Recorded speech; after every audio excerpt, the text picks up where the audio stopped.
নমস্কার। ভারত কথার গ্রন্থি মোচনের ৬৭৯তম পর্বে আপনাদের সবাইকে জানাই সাদর সম্ভাষণ।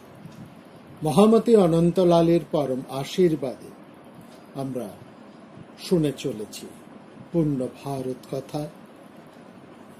দ্রোণ পর্বে মহাভারত যুদ্ধের আজ ১৩তম দিবসের যুদ্ধ। এই যুদ্ধে একাকী লড়ে চলেছেন বীর অভিমন্যু। বীর অভিমন্যুর সাথে আমরা লক্ষ্য করেছি এই দীর্ঘ সময়ের যুদ্ধে একাকী কোন বীর সামনাসামনি তার সামনে দাঁড়াতেই পারেন। আমরা দেখেছি যুদ্ধ মধ্যে ব্যূহ মধ্যে বন্দী হওয়া দুর্ধর্ষ বীর অর্জুন তনয় অভিমন্যু প্রাণপণে সবাইকে হতচকিত করে কৌরব সৈন্য বধ করে চলেছে। কুরবীরগণ অনবরত বাণ নিক্ষেপ করে রথের দ্বারা অভিমন্যুকে ঘিরে ধরেছেন। তখন অভিমন্যু কৌরব পক্ষীয় বৃষসেনের সারথীকে হত্যা করে বৃষসেনের ধনুক কেটে দিয়ে তার অশ্বগুলোকেও বিদ্ধ করলেন। ওই দ্রুতগামী অশ্বগুলি বৃষসেনকে রণস্থল থেকে বাইরে নিয়ে চলে গেল। এইখানে অভিমন্যু বসাতীয় নামক এক বীরকে, মদ্ররাজ শল্যের পুত্র রুক্মরথকে এবং রুক্মনাথের শতখানেক সমবয়স্ক বন্ধুদেরকে বধ করলেন। অভিমন্যুর এই সংহার মূর্তি দেখে দুর্যোধন ভীত সন্ত্রস্ত হয়ে এলেন এবং যোদ্ধা এবং রণপশুদের মৃতদেহ স্তূপ দেখে তিনি ক্রুদ্ধ হয়ে অভিমন্যুর সামনে এলেন। তিনিও সামনাসামনি যুদ্ধে টিকতে পারলেন না। ক্ষণকালের মধ্যে শরবিদ্ধ হয়ে দুর্যোধন যুদ্ধক্ষেত্র থেকে পলায়ন করলেন। এইভাবে কুরুক্ষেত্রের সেনাদলকে ক্রমশই হতোদ্যম হতে দেখে আমরা গত পর্বে লক্ষ্য করেছি তার প্রতিকারের জন্য দ্রোণাচার্য, দুর্যোধন, কর্ণ, কৃতবর্মা এবং শকুনি অভিমন্যুর সম্মুখীন হলেন। কিন্তু অভিমন্যু পুনরায় তাদের রণে বিমুখ করলেন। কেবল দুর্যোধন পুত্র লক্ষণ একা অভিমন্যুর দিকে ধাবমান হলেন। পুত্রকে রক্ষা করার জন্য দুর্যোধন তাকে অনুসরণ করলেন এবং তার দেখা দেখি অন্য মহারথগণ দুর্যোধনের অনুসরণ করলেন, কিন্তু কোনো লাভ হল না। অভিমন্যুর আক্রমণে লক্ষণ নিহত হল। দুর্যোধনের আদেশে দ্রোণাচার্য, কৃপাচার্য, কর্ণ, দ্রোণাচার্য পুত্র অশ্বত্থামা, কৌশলরাজ বৃহৎ দল এবং কৃতবর্মা, দ্রোণাচার্য, কৃপাচার্য, কর্ণ, দ্রোণপুত্র অশ্বত্থামা, কৌশলরাজ বৃহৎ দল এবং কৃতবর্মা, এই ৬ মহারথী চতুর্দিক থেকে অভিমন্যুকে ঘিরে ধরলেন। তাতেও মহাবীর অর্জুন তনয় তীক্ষ্ণ বাণে তাদের বিদ্ধ করে সামনে থেকে হটিয়ে দিয়ে জয়দ্রথের সেনাদের আক্রমণ করলেন। এই সময় কলিঙ্গ এবং নিষদগণ মহাবীর ক্রাথপুত্র গজসেনাদের দ্বারা অভিমন্যুর গতিরোধ করলেন, কিন্তু দীর্ঘ যুদ্ধ করে অভিমন্যু ক্রাথপুত্রকে বধ করলেন এবং তার মৃত্যুতে তার বাহিনীও পালাতে লাগল। এই অবস্থায় পূর্বোক্ত ৬ মহারথী আবার অভিমন্যুকে ঘিরে ধরলেন, কিন্তু অভিমন্যু সেই সব অস্ত্র বিশারদ মহারথীদের অস্ত্র জালে আবৃত করে দিলেন এবং দ্রুত হস্ত লাভ প্রদর্শন পূর্বক কৌরব কুলের গৌরব বৃদ্ধিকারী বৃক্ষারক নামে এক বীরকে নিহত করলেন। তারপরেই তিনি ৬ মহারথীর মধ্যে একজন কৌশলরাজ বৃহৎ দলকে বধ করলেন। তারপর লেগে সুর আরম্ভ হল কর্ণের সাথে অভিমন্যুর যুদ্ধ। উভয় শরবিদ্ধ এবং রক্তাক্ত হয়ে গেলেন। তার মধ্যেও অভিমন্যু কর্ণের ৬ জন মন্ত্রীকে, মগধরাজের পুত্রকে, অশ্ব সারথী সহ অশ্বকেতুকে এবং ভোজকে হত্যা করলেন। তারপর দুঃশাসনের পুত্রের সাথে অভিমন্যুর যুদ্ধ পেতে গেলে দ্রুত অশ্বত্থামা এসে তাকে প্রাণে বাঁচালেন।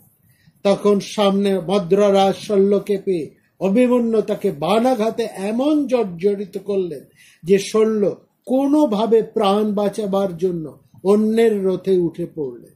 এরপর সমর নিপুণ সুভদ্রানন্দন, পরপর শত্রুঞ্জয়, চন্দ্রকেতু, মহামেঘ, সুবর্চা ও সূর্যভাস এই 5 বীরকে জমদুয়ারে প্রেরণ করলেন এবং অবশেষে শকুনিকে আক্রমণ করলেন।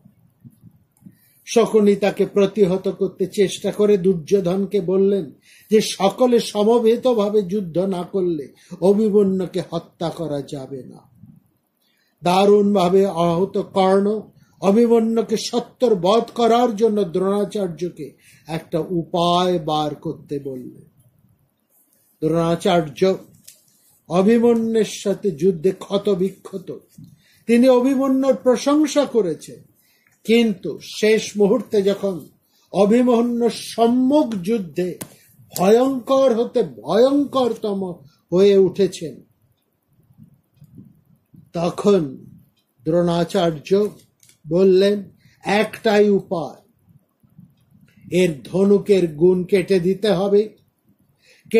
হবে এর ঘোড়ার লাগাম এবং মারতে হবে ওর পেছনে বসা সারথিটাকে।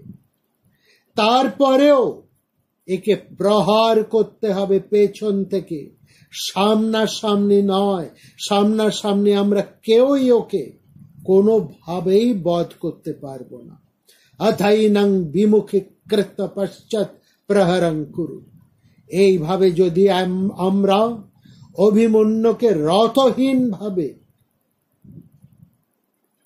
তার অস্ত্রহীন ভাবে তাকে একেবারে সর্বপ্রকারে শূন্য করে মাটিতে নামিয়ে আনতে পারি, এবং মনে রাখবে তারপরেও ওকে পশ্চাৎ দেশ থেকে আক্রমণ করে তবেই একে বধ করা সম্ভব। হীনভাবে প্রহারের এই কথাটি ক্ষত্রিয় ধর্মের সবচাইতে বড় অসম্মানের কথা। আর সেই অসম্মানের কথা, সেই হীন যুদ্ধের কথা, সেই অধর্মের কথা উচ্চারিত হল ক্ষত্রিয় গুরু দ্রোণাচার্যের মুখ থেকে। যে দ্রোণাচার্য নাকি ব্রাহ্মণ, যিনি ক্ষত্র গুরু, তিনি এমন একটা নৃশংস নীচ হীন উপায় উচ্চারণ করলেন বালক বীর অভিমন্যুকে বধ করার জন্য। যে অভিমন্যুর সঙ্গে সামনাসামনি যুদ্ধে প্রত্যেক বীর, রথী, মহারথী, অতিরথী সবাই পর্যুদস্ত হয়েছে, প্রাণ ভয়ে পালাতে বাধ্য হয়েছে। দ্রোণাচার্যের কথা শোনা মাত্রই কর্ণ বাণ বর্ষণরত অভিমন্যুর পেছনে কোনো মতে চলে গিয়ে হীন নীচ পাপিষ্ঠের মতন পশ্চাৎ দেশ থেকে আক্রমণ করে অভিমন্যুর ধনুকে ছেলাটি কেটে ফেললেন তার অজ্ঞাতে, পেছন থেকে, পৃষ্ঠত ধনুরাচ্ছিন্ন। নতুন ধনুক নেবার আগেই নিরস্ত্র, যুদ্ধের যে নিরস্ত্র, সে যখন তার নতুন অস্ত্র গ্রহণ করছে তার অবকাশ না দিয়ে দ্রোণাচার্য, এই দ্রোণাচার্য অস্ত্রগুরু, তিনি অভিমন্যুর রথের ঘোড়াগুলোকে মেরে ফেললেন একটার পর একটা তীর বাণ প্রেরণ করে। অভিমন্যুর রথের সারথি সুমিত্র কর্মহীন হয়ে গেলেন ঘোড়াগুলো মারা যাওয়া।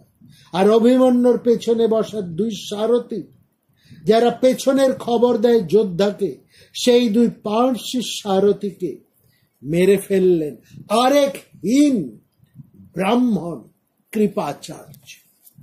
এই দ্রোণাচার্য এবং কৃপাচার্য দুজনে ব্রাহ্মণকুল পাংশ। দ্রোণাচার্যকে তো বধ করা হয়েছিল, আর কৃপাচার্যের পাপের পরিমাণ এতটাই, যুগে যুগে এই কৃপাচার্যের মতন হীন মানুষরা সংসারে এতটাই বেঁচে থাকে যে এদেরকে বলা হয় এরা কোনোদিন মারা যায় না, চিরজীবী। এই ধরনের অন্যায় হীন নীচ প্রবৃত্তির মানুষেরাই হয় চিরজীবী। ওই অর্থে তাদের যশ অর্থার্থে নয়, তাদের হীন কার্যের জন্য, অর্থাৎ সমাজে সংসারে সব সময় এই ধরনের হীন মানুষদেরকে আমরা দেখে থাকি। এরা যেন সব সময় বেঁচে থাকেন, সমাজে সব জায়গায় তারা উপস্থিত থাকে।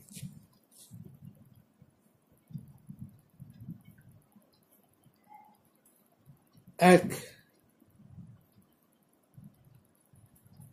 রথহীন অস্ত্রহীন বালক অভিমন্যুকে তখন চতুর্দিক থেকে ঘিরে ধরল পাপিষ্ঠ দ্রোণ, নিকৃষ্ট কৃপকর্ণ, অশ্বত্থামা এবং অতি নীচ শকুনি আর দুর্যোধন। তারা একসঙ্গে নিরস্ত্র রথহীন অসহায় অভিমন্যুকে পেছন থেকে বাণ বর্ষণ আরম্ভ করলেন। কারো সাহস হলো না এই অবস্থাতেও তার সামনে গিয়ে যুদ্ধ করা। নিজের রথ অশ্ব বিকল হতে দেখে অভিমন্যু এক অভিজ্ঞ যোদ্ধার মতন একটি তরবারি আর ঢাল নিয়ে নেমে পড়েছিলেন রথ থেকে, অত্যন্ত ক্ষিপ্ততার সাথে। এটার সেই রথ থেকে লাফিয়ে নাবা, তার সেই অসির প্রদক্ষিণ ঢালের গর্জন শুনে এই সমস্ত রথী মহারথীরা ভয়ে তার অভিমন্যুর পেছনে গিয়ে জড়ো হল। একে তো 6 জন যোদ্ধা দূরস্থিত সরবর্ষণ, তাকে একা সহ্য করতে হচ্ছিল। তার মধ্যে পাপিষ্ঠ দ্রোণাচার্য এমন এক স্বর নিক্ষেপ করলেন নিরস্ত্র যোদ্ধার প্রতি, যা অভিমন্যুর অরক্ষিত মণিবন্ধে বিঁধে তার তরবারিটি ফেলে দিতে বাধ্য করল। এবং এই বাণটিও দ্রোণাচার্য মোচন করেছেন অভিমন্যুর পেছন থেকে, সামনে থেকে নয়। অভিমন্যুর আর কোনো উপায় রইল না। একবার রথের চাকা নিয়ে তিনি সমবেত 6 জনের বাণ বর্ষণ এড়ানোর চেষ্টা করছেন, কিন্তু ক্রমাগত সরাঘাতে চক্রটিও খণ্ড খণ্ড হয়ে ভেঙে গেল। এক সময় রণক্ষেত্রের পরিত্যক্ত গদা নিয়ে আরো খানিক চেষ্টা করলেন অভিমন্যু, কিন্তু বাণাঘাতে জর্জর তার শরীর ক্রমেই অবসন্ন হয়ে আসছে। তার আর ছুটে বেড়ানোর শক্তিও নেই, লাফ দিয়ে ডিঙিয়ে পালাবারও শক্তি নেই, গদার ভারও তিনি আর বহন করতে পারছেন না। এখানে আমরা উল্লেখ করব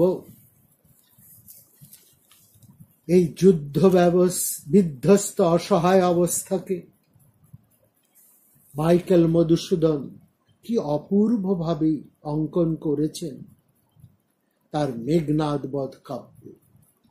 অভিমন্যুরথি নিরস্ত সমরে সপ্তরথি অস্ত্রবলে কভু বাহানিলা রথ চূড় রথচক্র কভু ভগ্ন অসি ছিন্ন চর্ম ছিন্ন বর্ম যা পাইলা হাতে।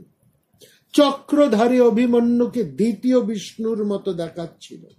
তাকে দেখে সমবেত রাজগণ ভয় পেয়ে গেলেন এবং সবাই তার পেছনে পেছনে লুকোতে আরম্ভ করলেন এবং পেছন থেকে তার চক্রটিকে খণ্ড খণ্ড করে কেটে দিলেন। মহাবীর অভিমন্যু এক ভয়ঙ্কর গদা হাতে নিয়ে অশ্বত্থামাকে আক্রমণ করলেন। অভিমন্যুর সেই গদাঘাত এড়াবার জন্য অশ্বত্থামা রথ দিয়ে নেবে 3 লাফ দিয়ে পালিয়ে গেলেন। ওই নিরস্ত্র অবস্থায় অভিমন্যুর গদার আঘাতে কোনো মতে অশ্বত্থামা বেঁচে গেলেন, কিন্তু তার অশ্ব, পার্শ্ব রক্ষক এবং সারথি মারা পড়ল। এবার পর অভিমন্যু সুবলের পুত্র কালীকেও তার বেশ কিছু অনুগামী বসাতি ও মহারথী ও কৈকেয়ীদের হত্যা করলেন।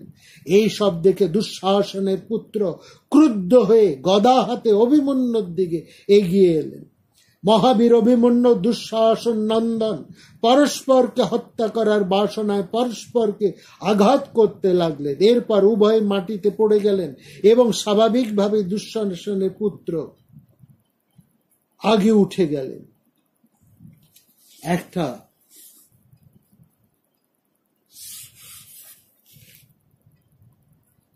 হীন অবস্থায়, অসহায়, এরকমই একটি বিপন্ন অবস্থার মধ্যে দিয়ে অভিমন্যু যখন একেবারে জর্জরিত, ক্লান্ত, বিধ্বস্ত, অস্ত্রহীন, সেই সময় দুঃশাসন নন্দন লাফিয়ে উঠে সজোরে তার মাথায় গদার আঘাত করলেন। হতভাগ্য অভিমন্যু দুঃশাসন নন্দনে প্রচন্ড গদাঘাতে চিরতরে ভূপাতিত হল। নিঃশ্বাস ছাড়ি আর্জুনী বিষাদে, ছাড়িলা জীবন আশা তরুণ যৌবনে।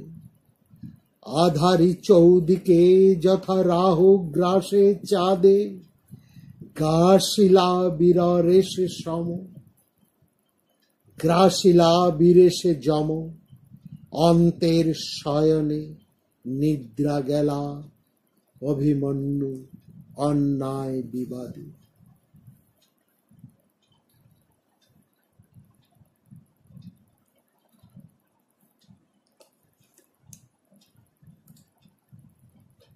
যিনি অনেক অভিমন্যুর হাতে নাকাল হয়ে পালিয়ে গেছিলেন, সেই দুঃশাসনের ছেলে, তিনি পতনোদ্যত অভিমন্যুর সঙ্গে গদাযুদ্ধের ভাব দেখিয়ে আকস্মিকভাবে উপর থেকে লাফ দিয়ে সজোরে গদাঘাত করলেন অভিমন্যুর মাথায়। উত্তিষ্ঠ বাণং সৌভদ্রং গদায়া মুধমতাড়ায়া। এতক্ষণ যুদ্ধের পরিশ্রম, তার একার উপরে 6 মহারথী ক্রমাগত বাণ বর্ষণ, আর শেষে 7ম যোদ্ধা দুঃশাসনের আকস্মিক গদাঘাত। গদা বেগেন মহতা ব্যায়ামেন চ মোহিত। অভিমন্যু লুটিয়ে পড়লেন মাটিতে, তার আর ওঠার শক্তি হল না। একা অভিমন্যু, প্রায় মৃত অভিমন্যুর উপরে নির্লজ্জ 7 জন মিলে পরস্পর অস্ত্রাঘাত করে চললেন এবং বিনিহত রাজন্যক বহু বিহারাব। একত্র এতগুলো যুদ্ধ নায়ককে পর্যুদস্ত করে শেষে যে মৃত্যু বরণ করলেন অভিমন্যু, যেখানে দুঃশাসন পুত্রের শেষ গদা প্রহার যে কত অকিঞ্চন, কত অকিঞ্চিত কর, এমনকি অপর 6 যোদ্ধার একত্র বাণ বর্ষণ যে তাদেরই ভীরুতার প্রকাশ, এর কথা পর পর কয়েকটি উপমা দিয়ে বুঝিয়ে দিয়েছেন মহাভারতের কবি। বলেছেন, বসন্তকালের দাবানল যেমন সমস্ত বনকে দগ্ধ করে নিজেই নির্বাপিত শান্ত হয়ে যায়, ঝঞ্ঝা বায়ু যেমন উচ্চ চূড় বহু বৃক্ষের শাখা ধ্বংস করে নিজেই নিবৃত্ত হয়, জগৎ সন্তপ্ত করে প্রভাকর প্রচণ্ড মার্তণ্ড যেমন অস্ত যান, তেমনি সপ্তরথীর বিরুদ্ধে যুদ্ধ করে তাদের প্রত্যেককে নষ্ট করে ভ্রষ্ট করে দিয়ে আপন অন্তর্গত শক্তির অভাবেই যুদ্ধক্ষেত্রে লুটিয়ে পড়লেন অভিমন্যু। দেখে মনে হচ্ছিল যেন আকাশ থেকে চন্দ্র খসে পড়েছে মাটিতে। দৃष्ट्वा নিপাতিতং বীরং চূতং বিম্বমিম্বি অম্বরাৎ। পতিত অভিমন্যুকে দেখে কৌরব বীরেরা নির্লজ্জের মতন আনন্দে চিৎকার করতে লাগলেন, আর পাণ্ডব সংসারে নেমে এলো শোকের ছায়া। সঞ্জয় ধৃতরাষ্ট্রের কাছে অভিমন্যুর কথা বলতে বলতে মন্তব্য করলেন, কৌরব পক্ষের এতগুলো মহারথ যোদ্ধা মিলে একা অভিমন্যুকে মেরে ফেললেন, এটা ধর্ম হলো না মহারাজ। একং নিহত শ্বেতে নৈষ ধর্মমতিহীনা। অভিমন্যুকে এইভাবে হত্যা করার অধর্ম শ্লেষ বারবার শুনতে হয়েছে কৌরব পক্ষীয় যোদ্ধাদের। দ্রোণাচার্যকে যখন ধৃষ্টদ্যম্ন অন্যায় ভাবে মানলেন, কর্ণের রথচক্র ভূমিগ্রস্ত হলে কৃষ্ণ যখন অন্যায় প্রহারের সংকেত দিয়েছেন, দুর্যোধনের উরুভঙ্গে যে অধর্মের প্রসঙ্গ উঠেছে, এর প্রত্যেক জায়গায় পাণ্ডবেরা একা অভিমন্যুর বিরুদ্ধে সপ্তরথীর অন্যায় যুদ্ধ চক্রান্তের উল্লেখ করেছে। যে অন্ধ ধৃতরাষ্ট্র, যিনি কারণে অকারণে কৌরবদের পক্ষেই কথা বলেন, যিনি অন্যায় ভাবে তার পুত্রকে সমর্থন করে যান, সেই অন্যায় অন্ধ ধৃতরাষ্ট্র যখন এই কথাটি প্রথম শুনলেন সঞ্জয়ের মুখে, তিনি পর্যন্ত এটাকে সহ্য করতে পারেননি, তিনিও ভালোভাবে নিতে পারেননি এই নৃশংস মারণ। সঞ্জয় যখন বলছেন শত সহস্র বীর নিধন করে 6 জন বীরের মিলিত আক্রমণে এবং শেষে দুঃশাসন পুত্রের গদাঘাতে নিহত হলেন নিরস্ত্র অভিমন্যু, আমরা কৌরব পক্ষীয়রা এ ঘটনায় পরম আনন্দিত হয়ে আজকের দিনের যুদ্ধ শেষ করেছি, আর পাণ্ডবেরা শোক সাগরে নিমগ্ন হয়েছেন মহারাজ। স্বয়ং ধৃতরাষ্ট্র, যিনি দুর্যোধনের স্বার্থে ন্যায় ধর্ম তিলাঞ্জলি দিয়েছেন, তিনি পর্যন্ত সন্তপ্ত হয়ে বলছে, তুমি এই কি বলছো সঞ্জয়? পুরুষ সিংহ অর্জুনের পুত্র বালক অভিমন্যু, যে এখনো পর্যন্ত ভালোভাবে যুবক হয়ে ওঠেনি, সে এমনি করে মারা পড়ল শুনে যে আমার হৃদয় ভেঙে পড়েছে। ভীষণ মে দীর্ঘতে মানা। অন্ধর ধৃতরাষ্ট্র হাহাকার করে উঠলেন, এ কেমন ক্ষত্রিয় ধর্ম সঞ্জয়? আমি জানি ধর্ম ব্যবস্থা দিয়েছেন যারা, তারা ক্ষত্রিয় ধর্মকে দারুণ এবং নৃশংস বলে থাকেন, কিন্তু ক্ষত্রিয়ের কাছে এই রাজ্য লাভের লোভ কোন পর্যায়ে গেছে সঞ্জয়, যেখানে এত বড় বড় সব মহাবীরেরা একটি বালকের উপর এইভাবে একত্রে সরবর্ষণ করে তার মৃত্যু ঘটালো। यत्र राजस्व सुराबाले शत्रम पातयम। ধৃতরাষ্ট্রের অন্তর্ভেদী হাহাকার এতটাই সত্য যে একা নিরস্ত্র নিরত অভিমন্যুর উপর সপ্তশতীর সপ্তরথীর একত্র সরপাতন কতগুলো অন্যায়েরই যেন প্রতিযুক্তি হয়ে চিরকালের জন্য প্রতিষ্ঠিত হয়ে গেছে। কর্ণ যখন রথচক্র গ্রাসের সময় তিনি যখন ধর্মের কথা স্মরণ করান, তখন অনেক সমালোচক আলোচক, আধুনিক যুগের অনেক পণ্ডিতেরাও কর্ণের পক্ষ হয়েও কথা বলেন যে এটা কৃষ্ণের পক্ষে কি ঠিক হয়েছে, এটাকে কি ধর্মযুদ্ধ বলা যায়। আমি তাদেরকে কেবলমাত্র একবারের জন্য অনুরোধ করি, আপনারা দ্রোণ পর্বের এই অভিমন্যু বধ পর্বটি একটু মন দিয়ে পড়ুন। যদি আপনাদের কোথাও একটু হৃদয় থাকে, যদি আপনারা কখনো সন্তানের জনক হয়ে থাকেন, কিংবা আপনাদের যদি কোনো ভাই, পুত্র, আত্মীয় কেউ যদি থাকেন, একবার তাদের কথা স্মরণ করে এই যুদ্ধের যে পরিণাম, যেভাবে অভিমন্যুকে বধ করা হলো, তারপরে কর্ণবধের, দ্রোণবধের কিংবা দুর্যোধন বধের সমালোচনা করবেন। তারপরে আপনারা অন্য যুক্তি সাজাবেন। কিন্তু এর পরেও দেখবেন অন্যায়ের প্রতিবাদ করছেন অর্জুন। নিজের প্রিয় পুত্রকে অন্যায়ভাবে মারার পরেও তিনি কিন্তু চিৎকার করে ঘৃণার সাথে গর্জন, তর্জন, ভৎসনা করেছেন ধৃষ্টদ্যুম্ন। তিনি যুদ্ধক্ষেত্র থেকে চলে যেতে চেয়েছেন। এমন ঘটনার পরেও কিন্তু অর্জুন নিজের স্বর মুক্ত করতে চাননি নিরস্ত্র কর্ণের ওপর। এমন ঘটনার পরেও কিন্তু যুধিষ্ঠির বাধা দিয়েছিলেন ভীমকে, তুমি অন্যায়ভাবে দুর্যোধনের মাথায় পদাঘাত করো না, মনে রেখো তিনি রাজা, অক্ষয়ণীর প্রধান। কিন্তু এই যুদ্ধের নিয়ম যখন প্রতিষ্ঠা হয়েছিল,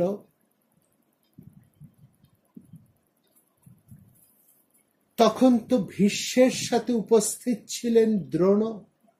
ভীষ্ম এবং দ্রোণ তো একত্রে বসে অন্যান্য যুদ্ধ নায়কদের সাথে এই যুদ্ধের রীতি নিয়ম স্থির করেছিলেন। সেখানে নিয়ম হয়েছিল যুদ্ধ হবে রথীর সাথে রথীর, অশ্বারোহীর সাথে অশ্বারোহীর, গজারোহীর সাথে গজারোহীর, পদাতিকের সাথে পদাতিকের। কোন নিরস্ত্রের উপরে কিংবা যে যুদ্ধ থেকে চলে যেতে চাইছে, যে ক্ষত বিক্ষত, যে ক্লান্ত পর্যুদস্ত, তার উপর কোনো আক্রমণ হবে না। যুদ্ধ কখনোই হবে না পশ্চাৎ দেশ থেকে, কোনো আক্রমণ হবে না। যুদ্ধ হবে না রাত্রে, এবং সমবেতভাবে কোনো নিরস্ত্রের উপরে কখনোই বাণ প্রয়োগ করা হবে না।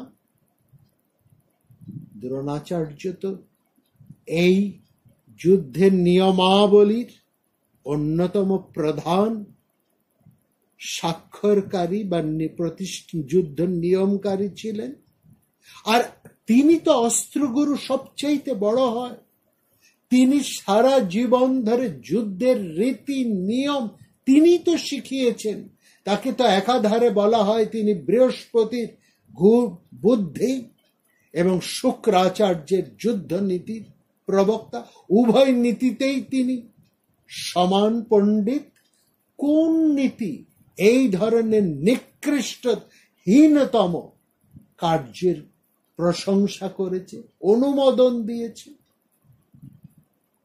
আমরা কর্ণকে, শকুনিকে, দুঃশাসনকে, দুর্যোধনকে চিরকাল হীন বলেই জানি, কিন্তু দ্রোণাচার্য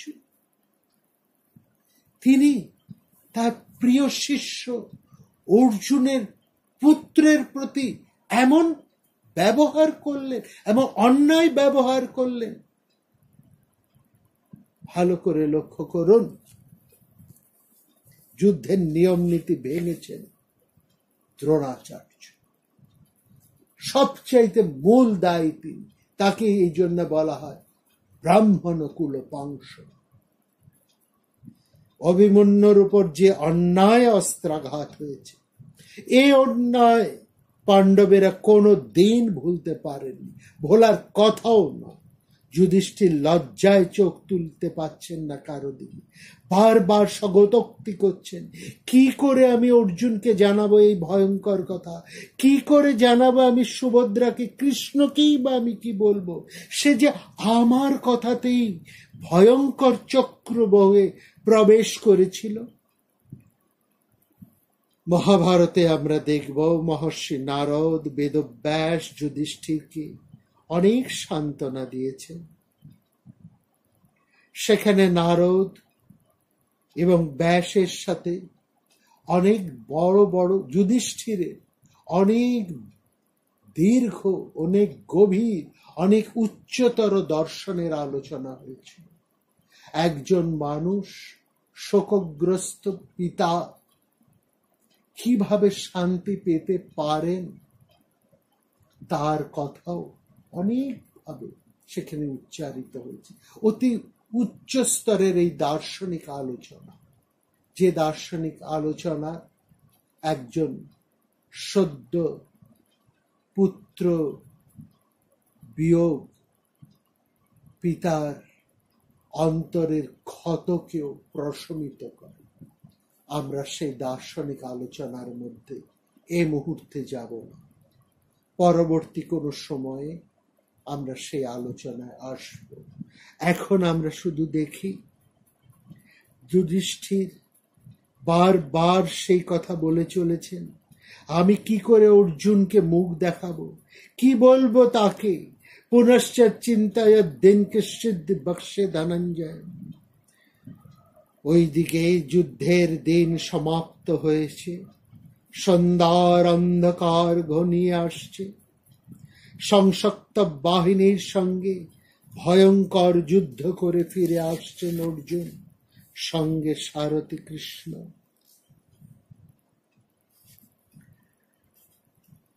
আমরা সাধারণভাবে বলে থাকি সপ্তরথী কর্তৃক অভিমন্যু নিহত হয়েছিলেন। কথাটা কিন্তু আংশিক সত্য। সপ্তরথীর অন্যতম জয়দ্রথ সোজাসুজি অভিমন্যুর সঙ্গে যুদ্ধ করেননি, তিনি পালিয়ে গিয়েছিলেন। পালিয়ে তিনি চক্রব্যূহের মুখ রক্ষা করছিলেন, যাতে পাণ্ডব বীররা ব্যূহ মধ্যে প্রবেশ করতে না পারে। সেদিন জয়দ্রথ ছিলেন অজেয়, তাকে কোনোভাবেই নিরস্ত করে পাণ্ডব পক্ষীয়রা সেই ব্যূহে প্রবেশ করতে সক্ষম হয়নি। আর এই জয়দ্রথই ছিলেন অভিমন্যু নিধনের প্রধান কারিগর। তার উপর সপ্তরথীর অন্যতম বৃহৎ দলকে অভিমন্যু নিজেই হত্যা করেছিলেন। শেষ পর্যন্ত 5 জন মহারথী, যার মধ্যে রয়েছেন কর্ণ, অশ্বত্থামা, কৃতবর্মা এবং দ্রোণ ও কৃপ, এই 5 জন মিলে অভিমন্যুকে বধ করে। আর অভিমন্যু হত্যায় সর্বশেষে হাত লাগিয়েছিলেন দুঃশাসনের পুত্র। তিনি কোনো বীরত্বের পরাকাষ্ঠা কখনোই দেখাতে পারেননি। দীর্ঘ রণে অনবরত নিযুক্ত থেকে বিপক্ষের মহারথীদের আঘাত সহ্য করে অভিমন্যু প্রায় অর্ধমৃতই হয়ে গিয়েছিলেন। সেই অসহায় মহাবীরকে শেষ গদাঘাতে হত্যা করেছিলেন দুঃশাসনের পুত্র। অভিমন্যুর প্রত্যক্ষ হন্তা রাজবংশ সঞ্জাত হলেও বোঝা যায় তিনি কোনো উল্লেখযোগ্য বীর ছিলেন না। তবু দুর্যোধনের পুত্র লক্ষণের উল্লেখ অনেক জায়গায় আমরা পাই, এবং তিনি বীরত্বের সঙ্গে যুদ্ধ করে অভিমন্যুর হাতে নিহত হয়েছিলেন। কিন্তু শেষ পর্যন্ত অভিমন্যুর মতন এরকম এক বীরকে একজন তৃতীয় শ্রেণীর নিকৃষ্ট মানুষের হাতে নিহত হতে হলো, এটাই কিন্তু আক্ষেপে। অভিমন্যু হন্তা এক অনুল্লেখ বীর, যার নাম মহাভারতকার পর্যন্ত উচ্চারণ করেননি। তার পরিচয় কেবলমাত্র দিয়েছেন দুঃশাসনের পুত্র বলে। তাকে আগে কখনো যুদ্ধে দেখা যায়নি, পরেও কোনো দিন দেখা যাবে না। আর সেই কিনা অভিমন্যুর মতন অতুলনীয় বীরের মৃত্যুর অদ্ভুত নিমিত্ত স্বরূপ হয়ে রইল। এটা ভাবতে গেলেও আমাদের মন বেদনার্ত হয়ে ওঠে। যুদ্ধ শেষে সংশক্ত বাহিনীর সাথে ভয়ঙ্কর যুদ্ধ করে ফিরে আসছেন অর্জুন, তার সঙ্গে সারথি শ্রীকৃষ্ণ। পাণ্ডব শিবির যত কাছে আসছে, অর্জুনের মন তত অশান্ত অস্থির হয়ে উঠছে। তার দিকে চতুর্দিকে তাকিয়ে তার মধ্যে কেমন যেন একটা অস্থিরতা জাগছে, তার কিছুই ভালো লাগছে না। কৃষ্ণ বলছেন, চিন্তা করো না, সব ঠিক আছে, হয়তো সামান্য কিছু ক্ষতি হচ্ছে। কিন্তু অর্জুন না, তার ভীষণ অস্থির লাগছে, কিছুই তার ভালো লাগছে না। শিবিরের কোথাও মশাল জ্বলেনি, যুদ্ধ শেষের মঙ্গলিং তুর্যধ্বনি নিস্তব্ধ। সাধারণ সৈন্যরাও ইতস্তত জটলা করে মাথা নিচু করে সরে যাচ্ছে তাদের সামনে থেকে। কেউ এগিয়ে এসে সোৎসাহে যুদ্ধের বৃত্তান্তও তাকে জানাচ্ছেন না, এমনকি যুদ্ধের শেষে ক্লান্তি অপনোদনের জন্য, জোর করে আমোদ সৃষ্টি করার জন্য সাধারণ সৈনিকেরা যে বিভিন্ন বাদ্যযন্ত্রের সঙ্গে নানান ধ্বনি, বিচিত্র শব্দ ধ্বনিতে যে নৃত্য করে, আনন্দে মেতে ওঠে, আজ তাও স্তব্ধ হয়ে রয়েছে। বিনা বা নাদ্য বাদন্তে সম্মতাল স্বনৈসহ। কিন্তু বিস্ময়, একটা বিশ্বাস, একটা বিস্ময়, একটা অস্থিরতা, একটা চাঞ্চল্য, একটা কেমন ভয় কাজ করছে অর্জুনের মনে। চারিদিকের অমঙ্গলের তিনি যেন ছবি দেখতে পাচ্ছেন। কৃষ্ণকে বললেন, আমাদের ভাইদের কোনো অনিষ্ট ঘটেনি তো? পাঞ্চাল, দ্রুপদ কিংবা বিরাট রাজার কোনো অমঙ্গল ঘটেনি তো? এত সব অমঙ্গলের চিন্তা করতে করতে তারা যখন শিবিরের কাছাকাছি এসে পড়েছেন, তখনই হঠাৎ খেয়াল হলো অর্জুনের, কই কোনোদিন এই যুদ্ধের এত 11-12 দিন কখনো তো এরকম হয়নি। তিনি যখন যুদ্ধ শেষে শিবিরে ফেরেন, দূর থেকে তার কপিধ্বজ দেখা যায়, আর তখনই তো পুত্র অভিমন্যু এতটা পথ দৌড়তে দৌড়তে তার কাছে ছুটে আসেন, মুখে এক মুখ হাসি নিয়ে যুদ্ধের কথা শুনতে শুনতে, বলতে বলতে তিনি রথের সঙ্গে মৃদু পায় দৌড়তে দৌড়তেই পিতা অর্জুনের সাথে সাথেই ফেরেন, যেন বাবার হাত ধরে একটা বালক আনন্দের সঙ্গে ফিরছে, পিতাকে তার সমগ্র বীরগাথা, যুদ্ধের সংবাদ দিচ্ছে। আর পিতা কেমন যুদ্ধ করেছেন, ওদিকে কি ঘটনা ঘটেছেন, সব বলো, সব বলো, সব সে জানতে চায়, সব সে জানাতে চায়। সে হৃদয় উচ্ছ্বাস সেই বালকের মুখ থেকে চতুর্দিকে হয়ে জলোচ্ছ্বাসের মতন ক্লান্ত অর্জুনকে, একেবারে শ্রান্ত অর্জুনকে স্নিগ্ধ মনোরম করে পুত্র মুখ দেখে অর্জুন সমস্ত যুদ্ধের শ্রান্তি ভুলে পুত্রের কাঁধে হাত রেখে শিবিরে ফিরে আসেন আনন্দের সাথে, এক পরম শান্তি নিয়ে। যশস্বী পুত্রের হাত ধরে যশস্বী পিতা ফেরেন তার শিবির। হঠাৎ খেয়াল হলো অর্জুনের, কৃষ্ণকে বললেন, কোথায় আমার অভিমন্যু? তো আজ তার দ্রৌপদেয় ভাইদেরকে নিয়ে আজকে প্রত্যুৎগমন করে নিয়ে গেল না আমাকে। নাচ মামদ্য সৌভদ্র প্রত্যুজাতি হাসন্নিবা। অভিমন্যুর সঙ্গে দৌড়ে আসছেন না, কিন্তু রথ তার নিজের গতিতেই শিবিরের সামনে ধীরে ধীরে এসে, কই এখনো তো অভিমন্যু এলো না। অর্জুনের বিশাল বুক যেন হাহাকারে শূন্য হয়ে উঠেছে। তার ভাইরা যুধিষ্ঠির, ভীম, কেউ কেন তার দিকে মাথা তুলে চাইছেন না। অভিমন্যুকেও তো তিনি কোথাও দেখতে পাচ্ছেন না। তিনি শিবিরের কাছে এসে দাঁড়াতে না দাঁড়াতেই বালক অভিমন্যু দ্রুত এসে তার ভয়ঙ্কর গান্ডীব ধনুটি সরিয়ে নেন পিতার বিষস্কন্ধ থেকে, সরিয়ে নেন সরভারানত অক্ষয় তৃণ। আস্তে আস্তে বিমুক্ত করতে থাকেন বুকে আটা লৌহ বর্ম, তার মাথার আভরণ, যুদ্ধের সমস্ত আয়োজন, তার সমস্ত যুদ্ধাস্ত্রকে আস্তে আস্তে পিতাকে পুত্র পরম মমতায় খুলে দেন, ক্ষতস্থানে প্রলেপ লাগিয়ে দেন, পিতাকে আলিঙ্গন করে পুত্র জড়িয়ে ধরেন। তার কত বলা, কত জানা, কত প্রাণের উচ্ছ্বাস।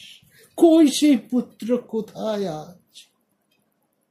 অর্জুন চিৎকার করে উঠলেন, আমি সবাইকে বিমনা দেখছি, তবু তো আমি সবাইকে দেখতে পাচ্ছি, কিন্তু অভিমন্যু কোথায়? অভিমন্যুকে তো দেখতে পাচ্ছি না।